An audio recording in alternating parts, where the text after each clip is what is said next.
किसी माफिया का इनकाउंटर नहीं किया है। ये इनकाउंटर सिर्फ और सिर्फ इस कारण से हुआ कि अतीक अहमद को माफिया के तौर पर इनकाउंटर नहीं किया गया, उसको मुसलमान के तौर पर इनकाउंटर किया गया। अतीक अहमद के बारे में लगातार ये बात चल रही थी कि अतीक अहमद का इनकाउंटर होगा, अतीक अहमद की हत्या की जाएगी।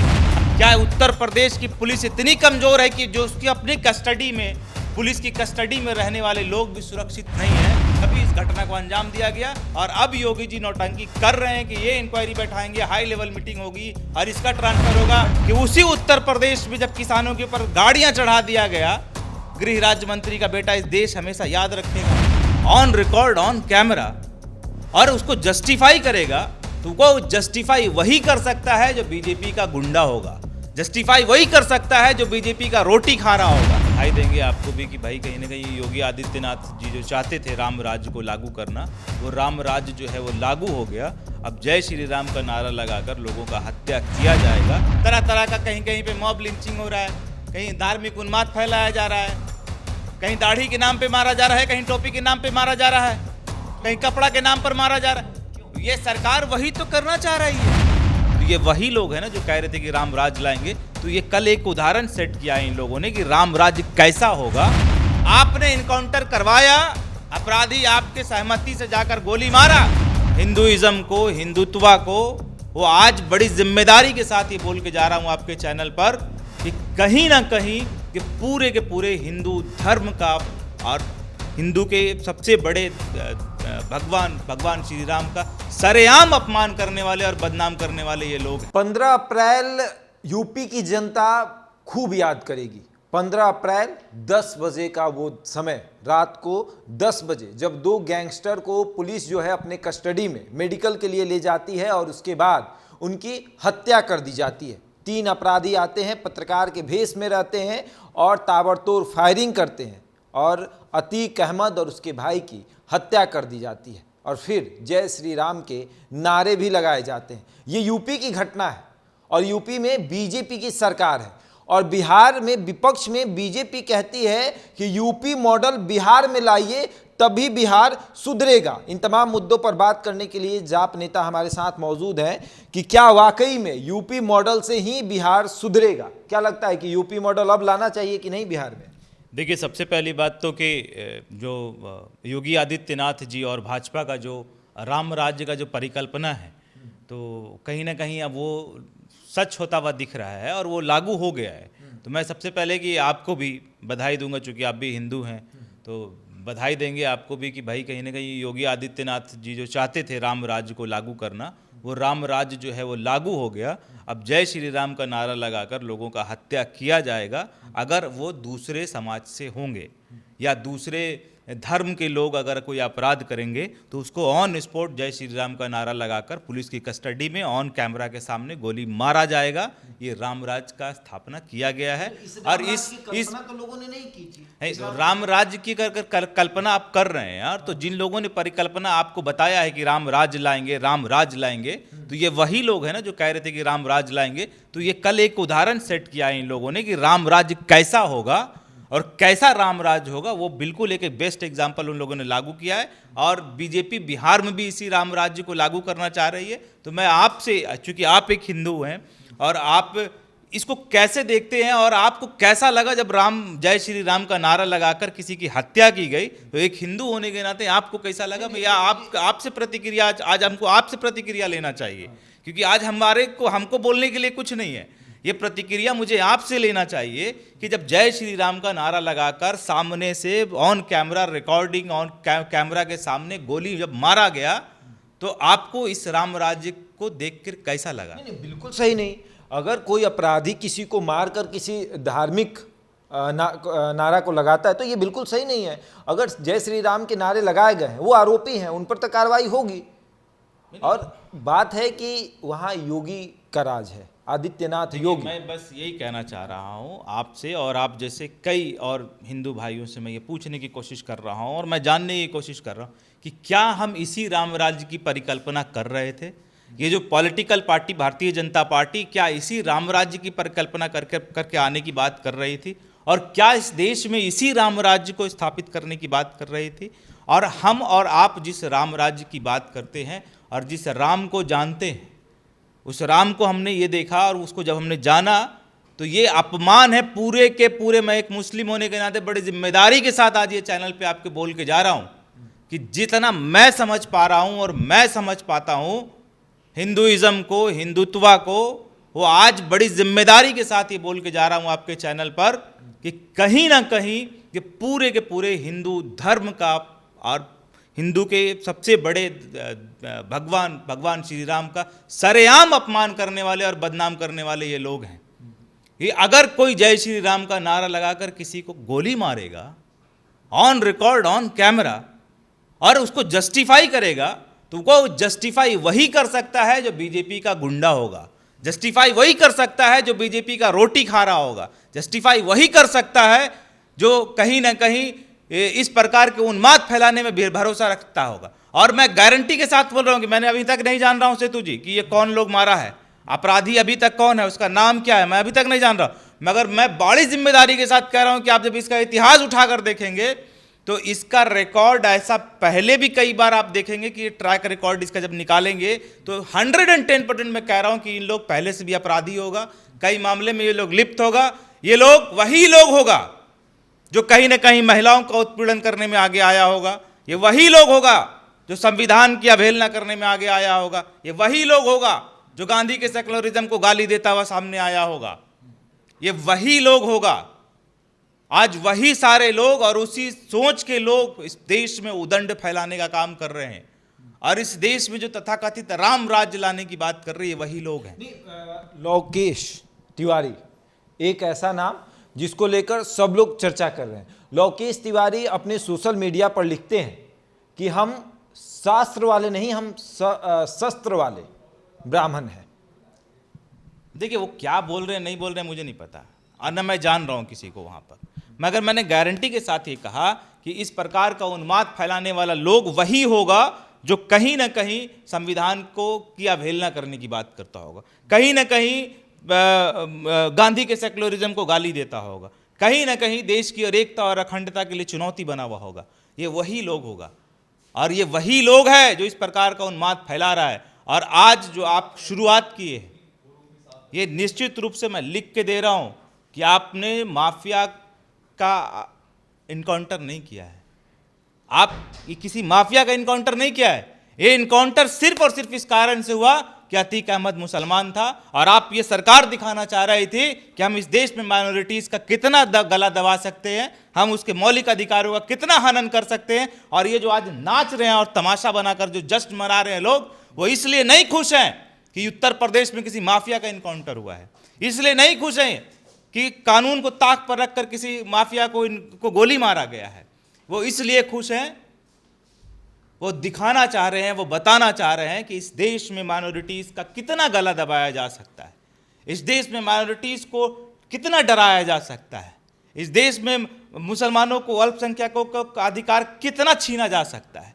ये केवल और केवल जश्न इसीलिए मनाया जा रहा है। और मैंने लंबी फहरिस्त बताई आपको कि अगर आपको माफियाओं को मिट्टी में मिलाने की बात कह रहे थे, मैंने आपको पहले भी बोला कि कुलदीप सेंगर कहाँ गया, जिसके ऊपर 28 मुकदमे उन्नाव का, ब्रजेश सिंह 106 मुकदमा वाराणसी का, धनंजय सिंह 46 मुकदमा जौनपुर का, राजा भैया 31 मुकदमा प्रतापगढ़, डॉक्टर उदय सिंह 83 मुकदमा भदौनी, अशोक चंदेल 37 मुकदमा हमीरपुर, विनीत सिंह 34 मुकदमा चंदौसी, ब्रिजभूषण सिंह 84 मुकदमा गोंड।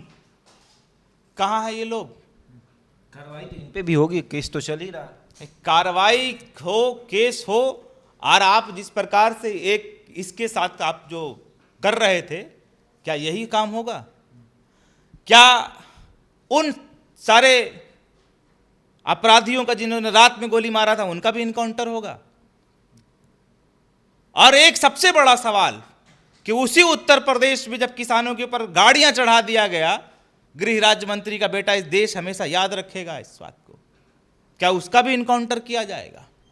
इनकाउंटर केवल और केवल इसलिए किया गया, सेतु जी मैं बड़ी जिम्मेदारी के साथ कह रहा हूं कि ये अतीक अहमद को माफिया के तौर पर इनकाउंटर नहीं किया गया, उसको मुसलमान के तौर पर इनकाउंटर किया गया।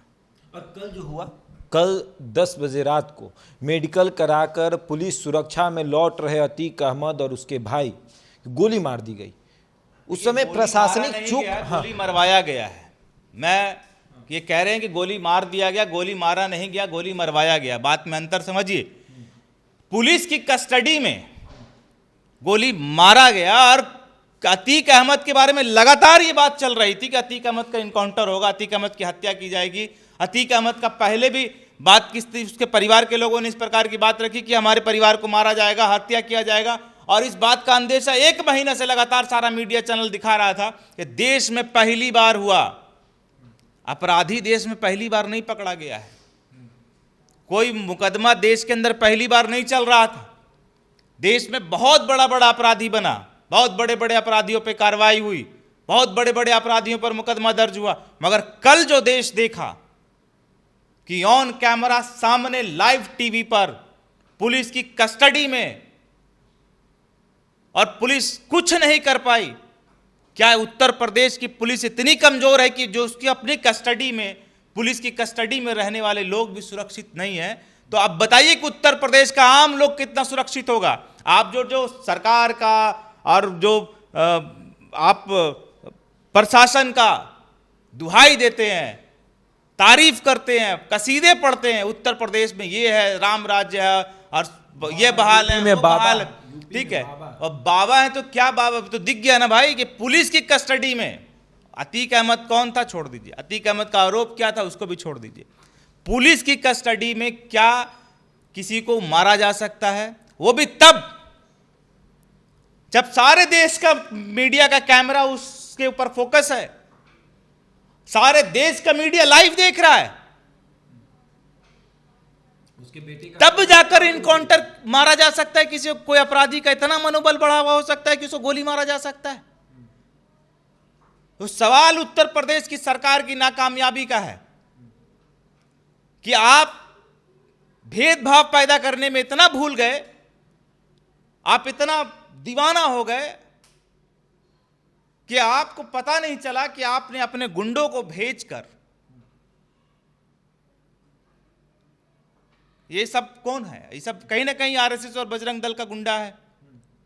तो क्या हो रहा है? यूपी में मुसलमानों को डराया जा रहा है क्या, पूरे कि देश डर में के डराया जा रहा है भाई। आप क्या देख रहे हैं? ये एक तरह तरह का कहीं कहीं पे मॉब लिंचिंग हो रहा है, कहीं धार्मिक उन्माद फैलाया जा रहा है, कहीं दाढ़ी के नाम पे मारा जा रहा है, कहीं टोपी के नाम पे मारा जा रहा है, कहीं कपड़ा के नाम पर मारा जा रहा है। ये सरकार वही तो करना चाह रही है, ये सरकार का वही तो कहना है। आप अब आज कुछ भी कह लें, योगी जी करें, इसको सस्पेंड कर दे, उसको सस्पेंड कर दे, कोई सस्पेंशन, सब ड्रामा, सब ढकोसला, सब ड्रामा है सब।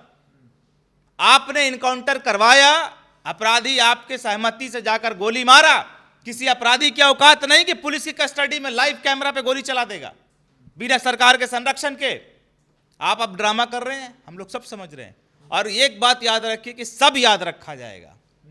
सरकार आपकी आएगी, आई है तो सरकार आपकी जाएगी भी, मगर याद सब रखा जाएगा। इस बात को आप याद रखिए। विपक्ष आपके साथ कितना खड़ा है? विपक्ष का क्या मतलब है इसमें? अगर बात करें विपक्ष की, तो यूपी में अखिलेश यादव हैं, ओवैसी हैं, ये लोग कितने खड़े? अभी की जो हालात है, अभी का हालात है, अगर अभी भी आपको ये लग रहा है कि इस पे बात नहीं होना चाहिए, तो ये बात केवल अब मुसलमानों का नहीं रह गया है। ये बात मैं सारे उन लॉ एंड ऑर्डर की बात कर रहा हूँ। जब पुलिस की कस्टडी में किसी को लाइव कैमरा पर मारा जा सकता है, पूरा जब देश देख रहा होगा लाइव टेलीविजन पर, तब किसी को गोली मारा जा सकती है, तब वहाँ पर सुरक्षा में चूक हो सकता है। तो आप बताइए कि हम और आप और घर में बैठे सारे लोग कितना सुरक्षित होंगे? इसकी गारंटी सरकार कितना दे सकती है? सवाल अब ये ऊपर खड़ा हो रहा है।